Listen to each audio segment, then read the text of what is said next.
Next up on the broadcast, Senate President Pro Tem Marsh of Anniston is back in studio with us. Senator, nice to see you again. Glad to be here. Welcome back to Capitol Journal. Thank you.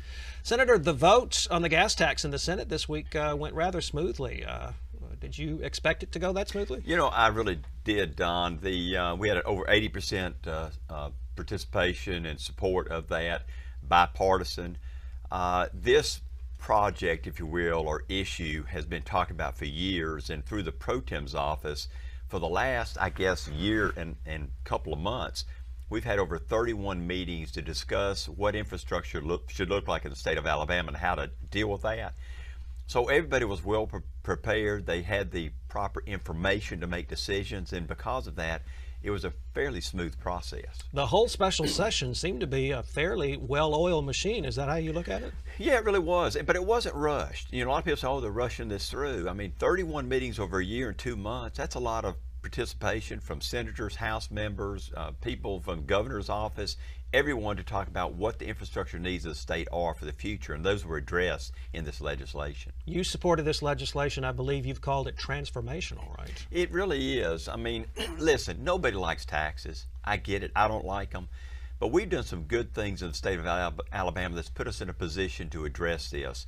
Since 2010, since I've been in leadership, the average mean income for Alabamian is up 20%. The state government, size of state government, we have some 7,000 less state employees. We're 15% smaller as a government. We have 200,000 more of our people working. We've created great economic policy, and the state's moving in the right direction, but we've reached a point. Now, we are at a point right now because the last tax on infrastructure was passed in 1992, 27 years ago, that we were at the point all we could do was keep up what we had. And to a limited point there, I mean, we have 400 bridges in the state right now slated for replacement or repair. We have several of our major arteries that we can't do any additional infrastructure to. We've at a point that we've got to make a decision. Are we going to invest in infrastructure, thus creating more economic opportunity for our citizens? Or are we just going to stay where we are? And this was a decision, and guess what, Tom? The beauty of this is we are still the lowest cumulative tax state on state and local taxes in the country. Even with the implementation of this gas tax, we're still the lowest in the country. So we're in a pretty good situation, low tax base, and put our big money into an infrastructure package. This seemed to be somewhat divisive among some of your fellow Republicans. Was that concerning to you? Well, listen, Republicans, as I said, don't like taxes. We like smaller government, we like efficiency, but we've been doing those things for 9 years. And we've put ourselves in a position because of that. We still have to govern. Infrastructure is a requirement, in my opinion, of government to handle. We've got to address that. I think we've been very responsible in what we've done, the way we've addressed it. We're in a position as a state to address it. And you know, it's hard for me to look at I can make this argument. Okay, we're the lowest taxed in the country, and still we're in a position to make a major investment in our infrastructure to continue as a low tax state, but also to give you as citizens more opportunity for a better quality of life because you're going to have more opportunity. So that, to me, that's a fairly easy sale. How about the State Republican Party Executive Committee taking a position a couple of weeks ago against a gas tax? Did that bother you at all? You know, sure, it bothered me because there again, and I'll say this, but in fairness to the party and the people in the room, they had not participated in these 31 meetings over the last year and 2 months to talk about what the challenges were, where we were as a state. I mean, when you have all the facts, it is hard to argue this plan. I think Governor Ivey, I mean, she stepped out, she understood how important it was, took ownership of it, okay? It was our job, the governor calls a special session, this was the issue, we addressed that issue, but we were so prepared for it that I can look at any Alabama citizen and justify my vote and what it's going to do for the state of Alabama. To the freshman lawmakers, much has been made during this debate of the pressure, the particular pressure on freshman lawmakers, because the first vote they were going to cast was going to be on a tax increase. What do you say to them? You know, mine was hats off to them, and that's tough to come in. It is tough for anybody. But there again, because of the preparation, because of the information that we're able to give to them and say, you know, okay, here's the facts.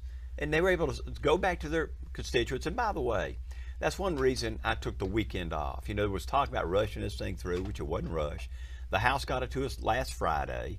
I said, okay, folks, we could stay Saturday and Sunday, but no, go home, talk to your constituents, explain to them. There's not been a constituent that if I have the opportunity to explain what we did and why, that has not, I mean, I've had people call me and first thing I pick up the phone, don't vote for that gas tax.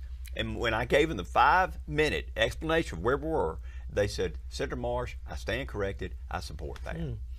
Governor Ivey was on the show last Friday, and she said at the time, she said, lawmakers have a lot of information that constituents don't, and if they will adequately explain it to the constituents, I think, she said, the voters would come on board largely. Yeah, no, I believe that. As I said to my example, I have yet to explain it and not have them on board. I know you said when you stood with the governor and other officials this week in the signing ceremony for this legislation, you said if voters will just take a minute to investigate this, if they're still skeptical, if they still have reservations, ask questions of your lawmakers, ask them why they supported this, they'll probably understand it. Yeah, there is a large mistrust, as you know, of politicians and of the highway department. It's out there. And I get it. But at the same time, as I said, if people will study this, I mean, these are facts. Go pull the facts. Fact is, Alabama today, since 2010, 15% smaller government, 20% more money that citizens are putting in their pocket, their average income. Okay, 200,000 more people working, more diversified state than we've ever had. Aircraft industry, car industry, health care. But guess what? You've got to invest in your infrastructure if you expect those people to continue to want to come to the state of Alabama. And what about the safety of our roads for our citizens? You know, the governor calls us into a special session to deal with this issue. She could just as easily had to call us in because a school bus had gone through a bridge that was unfit for travel. That's the call I didn't want. So listen, my hat's off. I applaud the governor for doing this, and I think the people of Alabama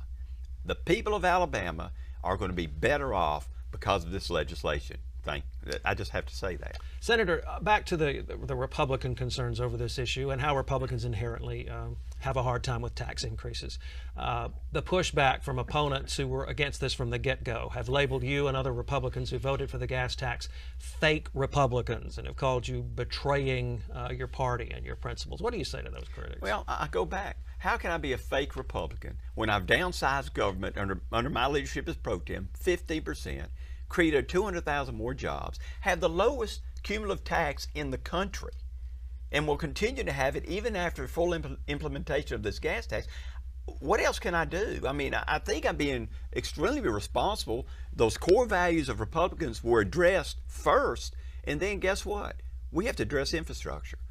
You know, if this down the road beats me, so be it. But I have done, in my mind, what was right for the people of Alabama, and that's my duty, and that's what I'm going to continue to do. It's also been heralded as a truly bipartisan effort. Democrats were on board with this, and you needed them, right? Absolutely. We didn't need them. We had the votes to pass it without them, but I'm glad I had them. Because this is a bipartisan issue that all of the citizens of Alabama should understand how critical this is.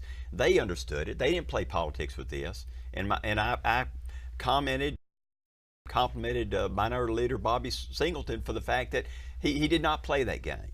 And this was bipartisan. That's what it showed. And I think it was a good day for Alabama. You think when it got right down to it, infrastructure is a universal topic for all lawmakers? It should be. I mean, obviously, for all citizens, it should be a universal topic. Everybody wants good roads. You know, there again, if people will push aside the suspicion that everybody's crooked and the ALDOT's not doing their job, and look at the facts, which, by the way, the accountability portion that was passed as well, any citizen can go online when this system's in place, look at exactly what projects throughout the state are being accomplished, including in their district, how those monies are spent. I mean, it'll be full disclosure. It's all open through technology. So, you know, in most cases, anybody who will take the time and do the homework cannot make the argument that these dollars are not going for infrastructure 100%. One other bone of contention in this debate, Senator, was the indexing, the built-in indexing factor of this legislation that could raise or lower the gas tax depending on inflation in the future.